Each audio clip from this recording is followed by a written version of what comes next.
કોઈએ સત્ય કહ્યું છે, ભગવાને બોનસ રીતે આપેલી જિંદગી બોગસ રીતે ન જીવવી જોઈએ. આજનો સવાલ કરો તેવું પામો અને આ અધૂરું વાક્ય કોમેન્ટ કરીને જણાવજો. જેને ભગવાનની શરણાગતિ છે તેની ભગવાન ચોક્કસ રક્ષા કરે છે. જેને પરમાત્માનો અચળ આશરો હોય તેની ચિંતા ભગવાનને હોય છે. એક ગોર યજમાનની દીકરીને સાસરે મૂકવા જતો હતો. રસ્તે ચાલ્યા જાય છે. બાઈએ કહ્યું, ગોર બાપા, મારાથી 2 વસ્તુ સચવાતી નથી. હું મારા બાળકને તેડું અને તમે આ જોખમની એટલે કે દાગીનાની પોટલી ઉપાડો. આવું સાંભળી ગોરબાપા રાજી થઈ ગયા.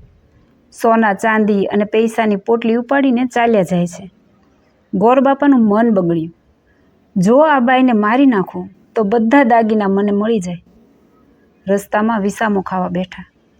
ગોરબાપા કહે છે, બહેન, તરસ બહુ લાગી છે, તેથી હું તારા બાળકને સાચવું અને તું પાણી ભરી આવ. બાઈ કૂવામાંથી પાણી સિંચે છે ત્યાં પાછળથી હરામી ગોરબાપાએ બાઈને ધક્કો દીધો.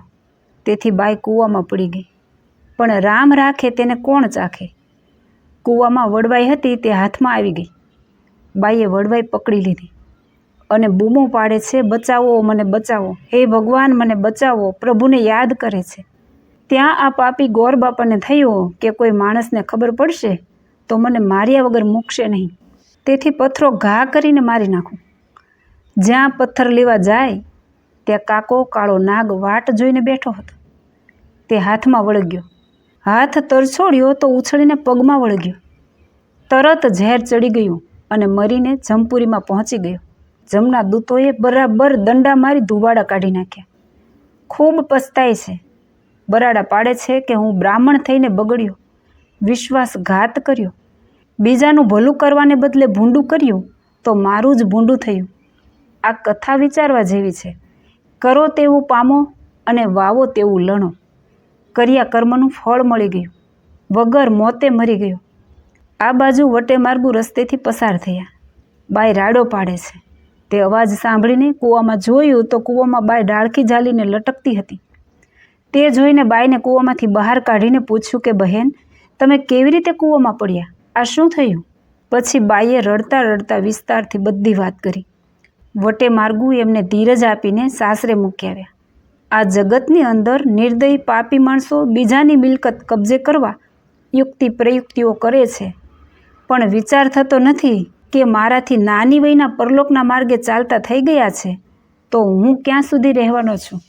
આપણાથી એવી જીવનમાં ભૂલ ન થઈ જાય એવી ખૂબ સાવધાની રાખવી.